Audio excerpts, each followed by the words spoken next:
Proletários de todo o mundo, univos!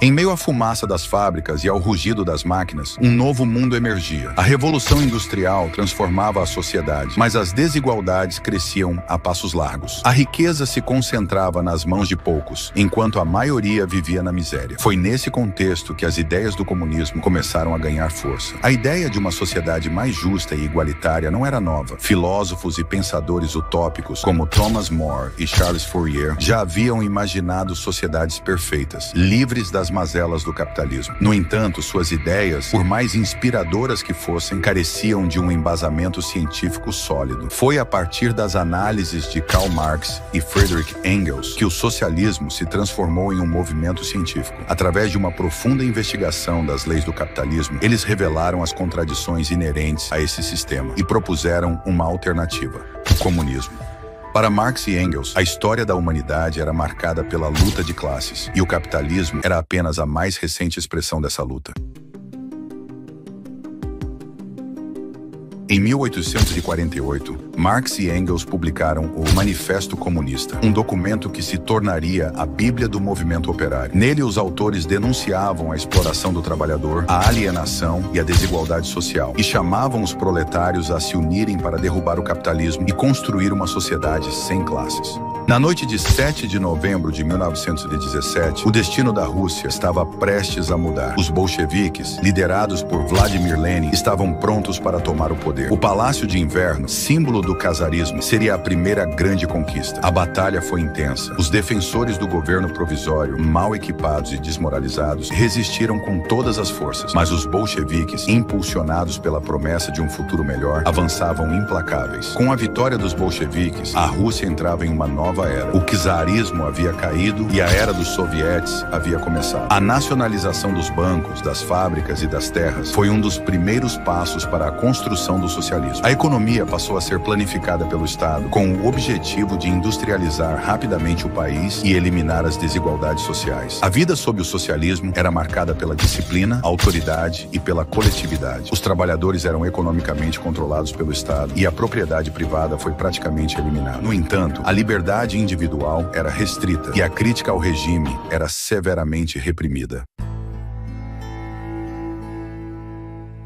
Com a morte de Lenin em 1924, Stalin emergiu como o líder indiscutível da União Soviética. Ele centralizou o poder em suas mãos e instaurou um regime de terror, conhecido também como o stalinismo. O plano quinquenal, lançado por Stalin, acelerou o processo de industrialização. A construção de grandes usinas e fábricas transformou a paisagem da Rússia, mas exigiu um enorme esforço da população. Sob a promessa de um futuro próspero, a União Soviética empreendeu uma ambiciosa política de coletivização das terras. No entanto, o que se seguiu foi uma das maiores tragédias do século XX, a Grande Fome.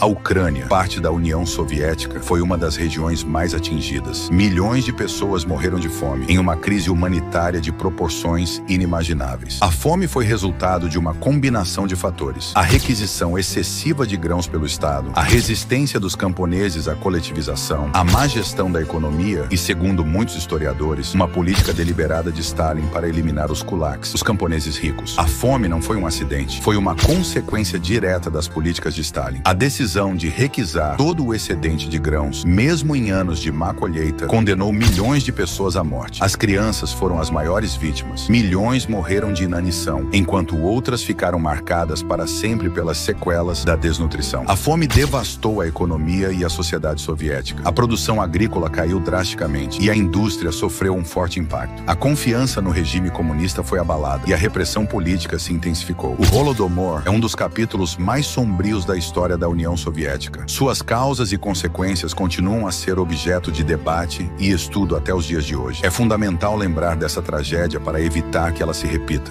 Eles nos tratam como se nós fôssemos terroristas. Ele nos acusa de comunistas, achando que nós ficamos ofendidos com isso. Isso não nos ofende, isso nos orgulha, muitas vezes.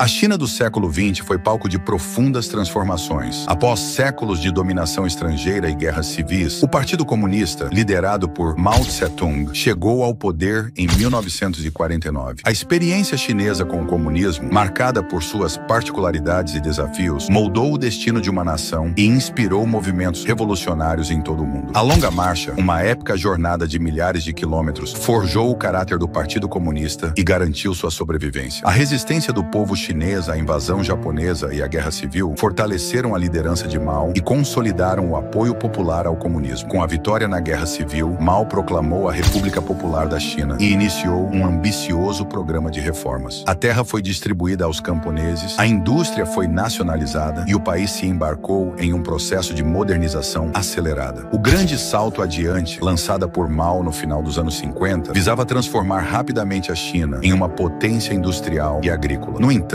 a política de coletivização forçada, assim como a de Stalin e a produção em massa de aço em fornos caseiros, levaram a uma grande fome que causou a morte de milhões de pessoas. Este foi um dos maiores desastres da história humana. A fome, a repressão política e o culto à personalidade de Mao marcaram uma das fases mais trágicas da Revolução Chinesa. O grande salto adiante foi um experimento social radical que fracassou miseravelmente. A tentativa de acelerar o processo de industrialização à custa da agricultura e da liberdade individual teve consequências desastrosas para o povo chinês. A Revolução Cultural, iniciada em 1966, visava eliminar os 4 velhos: velhos costumes, velha cultura, velhos hábitos e velhos ideias. Estudantes e jovens foram mobilizados para denunciar e perseguir seus professores, pais e qualquer um que fosse considerado um inimigo da Revolução, matando mais de 2 milhões de pessoas, destruindo artefatos históricos chineses e destruindo também templos religiosos. Com a morte de Mao, em 1976, Deng Xiaoping iniciou uma nova fase na história da China, marcada pela abertura econômica e reformas políticas. A experiência maoísta deixou um legado complexo e controverso que continua a ser debatido até os dias de hoje.